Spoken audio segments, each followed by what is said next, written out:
찾았으면 우리 한 목소리로 한번 읽겠습니다. 시작. 너는 이것을 알라. 말세에 고통하는 때가 이르러 사람들이 자기를 사랑하며 돈을 사랑하며 자랑하며 교만하며 비방하며 부모를 거역하며 감사하지 아니하며 거룩하지 아니하며 무정하며 원통함을 풀지 아니하며 모함하며 절제하지 못하며 사나우며 선한 것을 좋아하지 아니하며 배신하며 조급하며 자만하며 쾌락을 사랑하기를 하나님 사랑하는 것보다 더하며 경건의 모양은 있으나 경건의 능력은 부인하니 이 같은 자들에게서 내가 돌아서라. 아멘. 요즘 미국의 날씨가 심상치가 않습니다.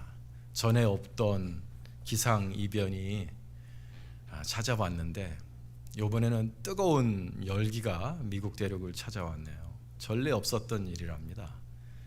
히트돔, 그러니까 열돔이라고 해야 되나요? 이 뜨거운 공기가 이렇게 바베큐 그 뚜껑에 갇힌 것처럼 이렇게 열기가 이렇게 갇혀서 오레곤, 시애틀, 또 브리티시 콜롬비아, 밴쿠버 이런 데는요, 여러분 가보신 분은 알겠지만 참 시원한 곳입니다. 근데 거기가 섭씨로 48.6도고 그 제가 오늘 파렌하이트로 계산을 해보니까 119도가 나오더라고요. 거기는 평상시에 그냥 60도, 70도 이런 곳인데 2배가 되는 거예요. 정말 말세다.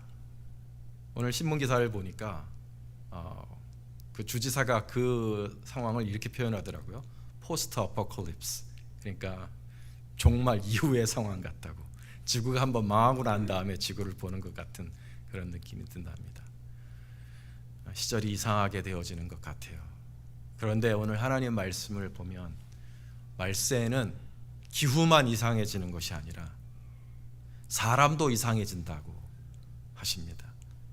오늘 1절부터 4절까지 말씀 한번 본문 말씀을 다시 한번 보시면 말세에는 고통하는 때가 이르러 사람들이 자기를 사랑하며 돈을 사랑하며 자랑하며 교만하며 비방하며 부모를 거역하며 감사하지 아니하며 거룩하지 아니하며 무정하며 원통함을 풀지 아니하며 모함하며 절제하지 못하며 사나우며 선한 것을 좋아하지 아니하며 배신하며 조급하며 자만하며 쾌락을 사랑하기를 하나님 사랑하는 것보다 더한 사람들이 많아지고 사람들이 점점 이렇게 변해 간다는 것입니다.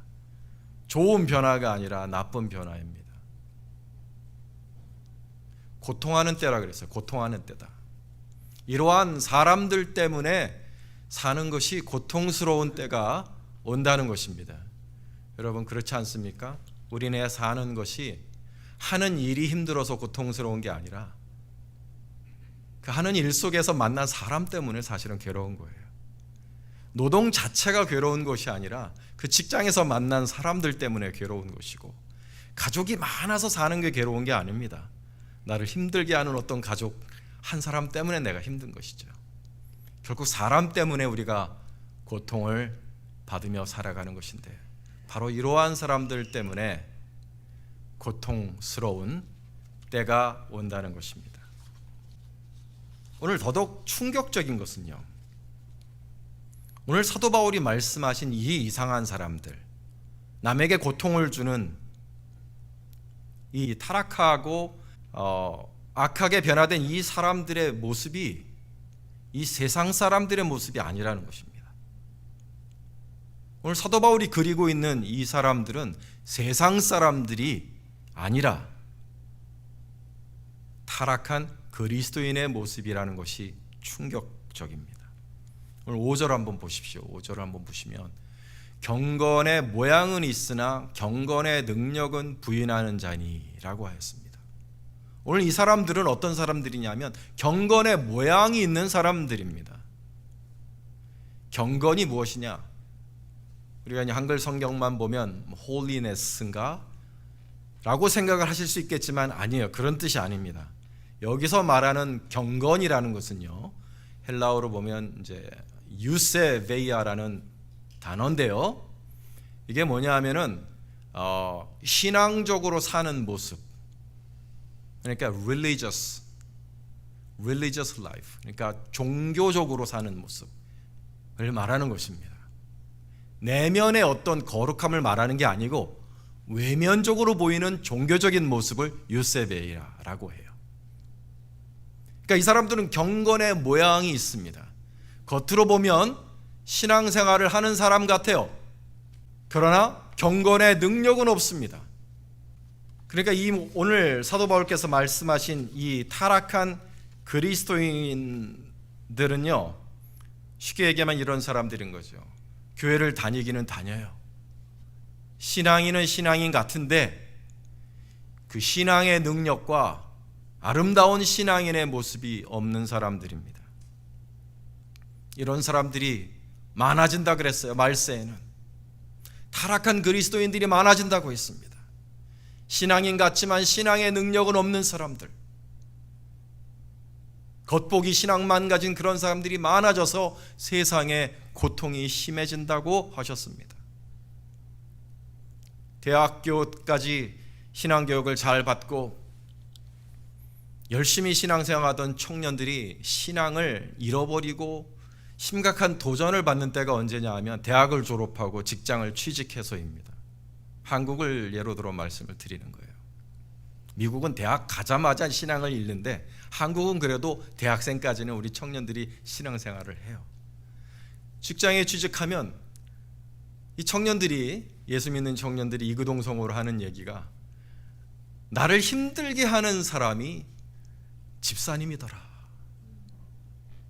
이게 뭐 자기 상사가 신앙이 없는 분이라서 이분이 술 먹이고 뭐 방석집 데려가고 뭐 여자집으로 데려가고 하는 거야. 뭐 세상 사람이니까 그러려니 하는데, 집사님이라던데, 부장 집사님이라던데, 이 상사가 술 먹이고 여자집으로 데려가고, 이 청년들이 괴로운 거예요.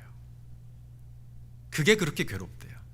예수 믿는 상사가 나를 시험에 들게 할 때가 참으로 괴롭다고 합니다.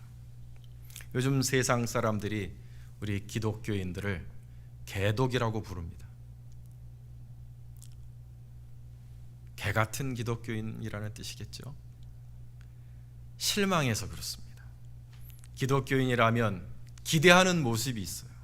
남들과는 달라야 되지 않겠느냐. 남들과는 달리 거룩하고 욕심도 없고 그래도 사람을 배려하고 신앙인다운 모습을 보여야 되지 않겠느냐. 그런데 예수 믿는 사람으로서 거중만 예수 믿는 사람, 주일만 교회 가고 사는 것은 세상 사람하고 다를 바가 없고, 어떨 때는 더 심한 그런 사람들을 만나면 사람들은 실망을 하는 거예요. 그 실망감의 표현이 개독이라는 말 아니겠습니까? 장로님이라고 해서 믿고 맡겼는데 사기를 치고, 목사님이니까 좀 다른 사람이거니 했는데 세상 사람과 똑같이 욕심도 많고 교만하고 사납고 하면 사람들은 실망하는 것입니다. 오늘 바로 그렇게 타락한 그리스도인들을 우리 사도 바울께서 말씀하고 계십니다. 연이어서 6절부터 타락한 그리스도인의 예를 두 가지를 드십니다. 우리 6절부터 7절까지를 한번 보시죠.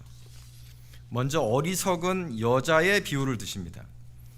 6절부터 7절까지 보시면, 저희 중에 남의 집에 가만히 들어가 어리석은 여자를 유인하는 자들이 있으니 그 여자는 죄를 중히 지고 여러 가지 욕심에 끌린 바 되어 항상 배우나 마침내 진리의 지식에 이를 수 없느니라 하였습니다.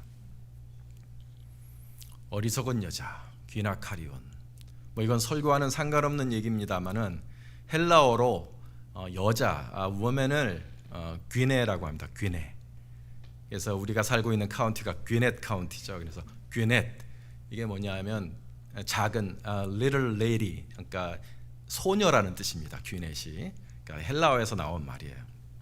어쨌든 여기에 어리석은 여자, 귀나카리온, silly woman이라는 뜻입니다.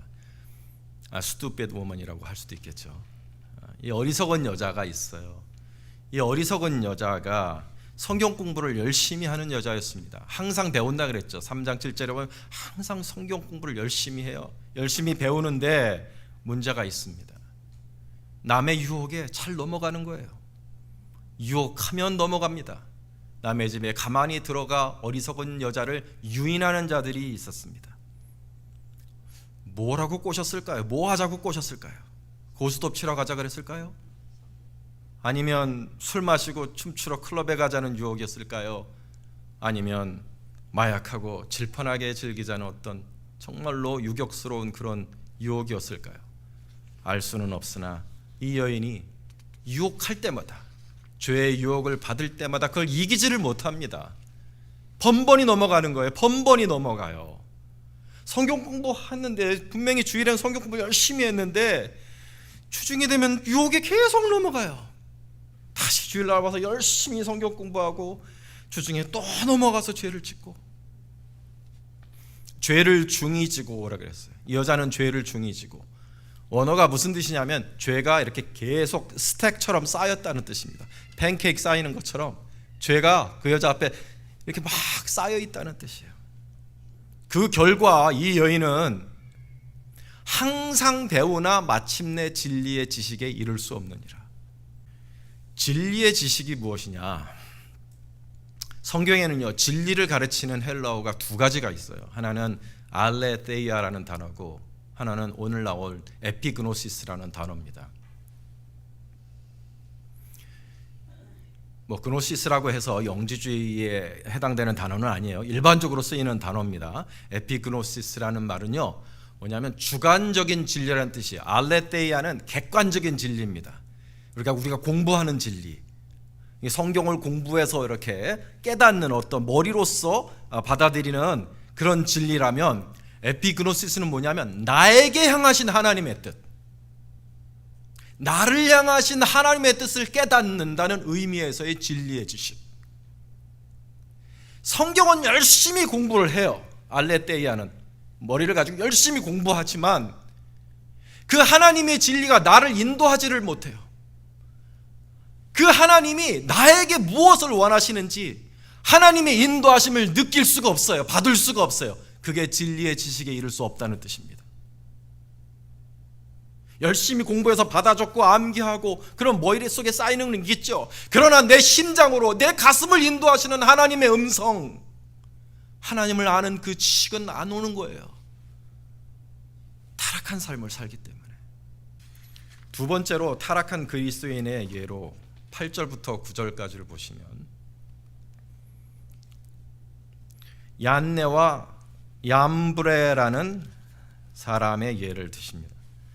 얀네와 얌브레가 모세를 대적한 것 같이 저희도 진리를 대적하니 이 사람들은 그 마음이 부패한 자요 믿음에 관하여는 버리운 자들이라. 그러나 저희가 더 나가지 못할 것은 저 두 사람의 된 것과 같이 저희 어리석음이 드러날 것임이라 하였습니다. 참 어려운 말씀입니다. 왜냐하면 얀네와 얌브레가 누군지 성경에는 나와 있지가 않기 때문입니다. 우리가 모르는 사람들입니다. 모세 이야기가 나오니까 모세 때의 사람이라는 것을 짐작할 수 있지만 이 두 사람이 누구인지 성경에는 없는 이야기예요.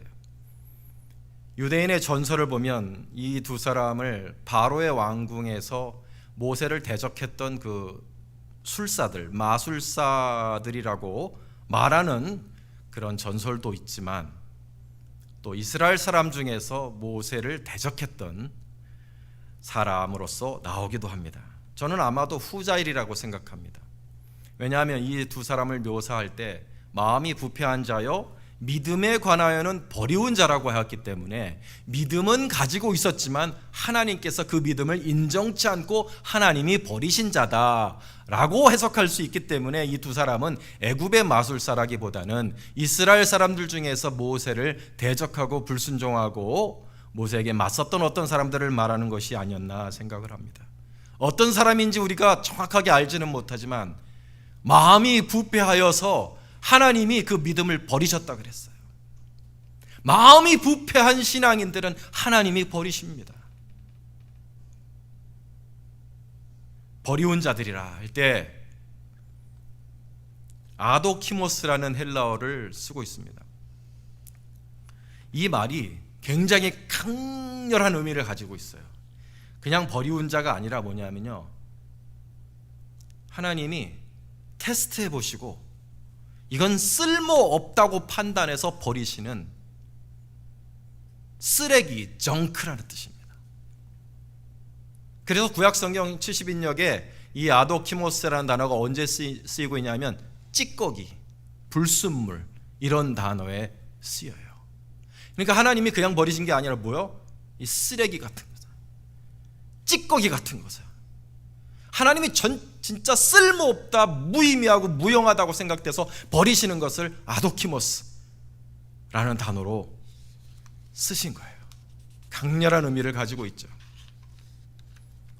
저들이 더 나아가지 못할 것은, 오늘 말씀을 다시 돌아가 보면 저들이 더 나아가지 못할 것은 저 두 사람의 된 것과 같이 저희 어리석음이 드러날 것입니다. 자, 저희가, 여기서 말하는 저희는 앞에서 말한 타락한 그리스도인이고 저 두 사람은 얀네와 얀브레입니다. 타락한 그리스도인들이 더 나아가지 못할 것은 저 두 사람처럼 어리석음이 드러날 것임이라 하여서 오늘 하나님은 하나님을 섬긴다고 겉모습은 가지고 있지만 마음이 부패한 자요, 끊임없이 죄에 끌려서 죄의 유혹에 빠져서 죄를 쌓아두고 있는 자들, 타락한 그리스도인이 결국 어리석음이 드러날 것이라고 말씀하셨어요. 그렇게 살아봤자 지혜로운 것이 아니고, 그렇게 살아봤자 현명한 것이 아니고, 그렇게 살아봤자 이 세상을 즐길 수 있는 대로 즐겨서 똑똑한 것처럼 보이지만 결국은 어리석은 선택의 인생이라는 것이 드러날 것이라고 말씀하신 거예요. 언제요? 그 어리석음이, 그런 식으로 선택하며 인생을 살았던 그 선택이 어리석은 결정이었다는 것을 언제 알 수 있습니까? 예수님 앞에 섰을 때 그 어리석음이 나타나는 거예요. 마태복음 7장 21절로 23절에 보면 그와 똑같은 사람들이 나옵니다. 나더러 주여 주여 하는 자마다 다 천국에 들어갈 것이 아니요, 다만 하늘에 계신 내 아버지의 뜻대로 행하는 자라야 들어가리라. 그날에 많은 사람이 나더러 이르되 주여 주여, 우리가 주의 이름으로 선지자 노릇하며 주의 이름으로 귀신을 쫓아내며 주의 이름으로 많은 권능을 행하지 아니하였나이까 하리니, 그때 내가 그들에게 밝히 말하되 내가 너희를 도무지 알지 못하니 불법을 행하는 자들아 내게서 떠나가라. 이 사람들은 경건의 모습을 가지고 있었습니다. 심지어는 귀신도 쫓아내고 병자도 고치고 능력을 행할 수 있는 자들이었어요. 그러나 그 마음이 부패하였고 유혹받는 대로 죄를 짓고 그 믿음에 관하여는 하나님이 버린 자들이었습니다. 그래서 살아생전에는 그것이 나타나질 않아요. 살아생전에는 사람을 속일 수가 있습니다. 살아생전에는 경건의 모양으로 사람을 속이며 살 수는 있지만 하나님 앞에 섰을 때는 하나님을 속일 수가 없어요. 주님은 말씀하십니다. 나는 너를 도무지 알지 못하니 내게서 떠나가라, 이 불법을 행하는 자들아. 어리석은 인생을 산 겁니다. 하나님을 속일 수 있다고 생각하고 사람을 속일 수 있다고 생각하면서 경건의 모양은 가지고 속이며 살아왔지만 결국에는 어리석은 사람입니다. 여러분, 이 두려운 말씀을 들으신 느낌이 어떠십니까? 아마도 오늘 우리가 읽은 이 본문 말씀이 성경에서 가장 두려운 본문 중에 하나일 것입니다. 여러분의 느낌은 어떻습니까? 말세를 살아가고 있는 여러분은 지금 어떤 크리스찬으로 살아가고 계십니까? 하나님보다 자기를 사랑하십니까? 아니면 나보다 하나님을 사랑하십니까? 감사치 아니하십니까? 아니면 감사하십니까? 무정하고 무자비하십니까? 아니면 따뜻하고 긍휼과 자비가 많으십니까? 부모에게 불순종하십니까? 아니면 부모를 공경하십니까? 여러분은 옆에 있는 사람에게 고통을 주는 크리스찬입니까? 아니면 옆에 있는 사람에게 쉼과 평안을 주는 크리스찬입니까? 자기 자신을 돌아보시기를 바랍니다. 두려운 마음으로 자기 자신을 반성해 보시기를 바랍니다. 오늘 그와 같은 그리스도인들이 천지에 가득할 때 바울은 디모데에게 이렇게 권면하십니다.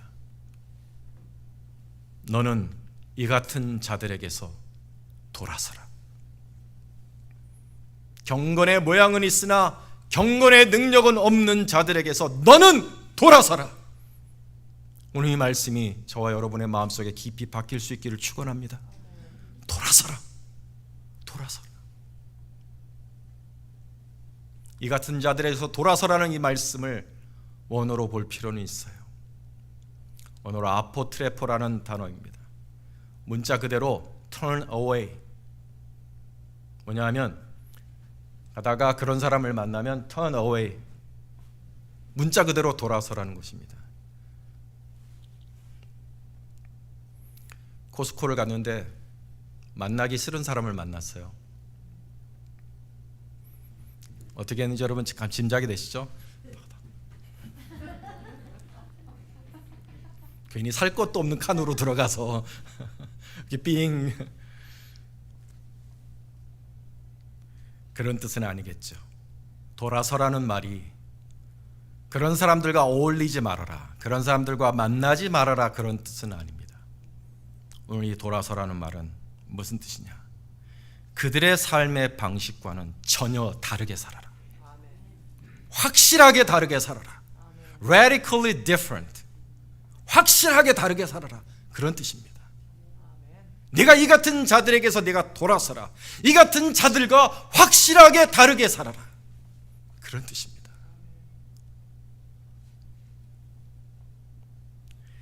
지금까지 혹시나 타락한 그리스도인처럼 거중만 신앙인처럼 살아왔다면 오늘 그와 같은 삶으로부터 돌아설 수 있는 저와 여러분 될 수 있기를 축원합니다. 하나님은 기회를 주시는 분이십니다.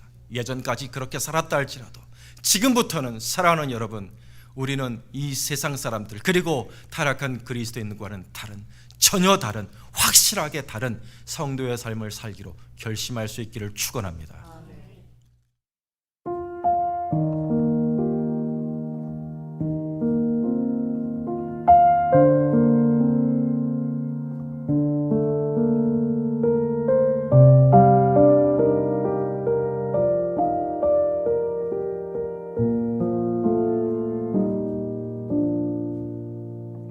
울던 새도 잠든 이 밤 얕은 잠에서 깨면 작은 소음이 자장가 될까? 조용히 창을 열어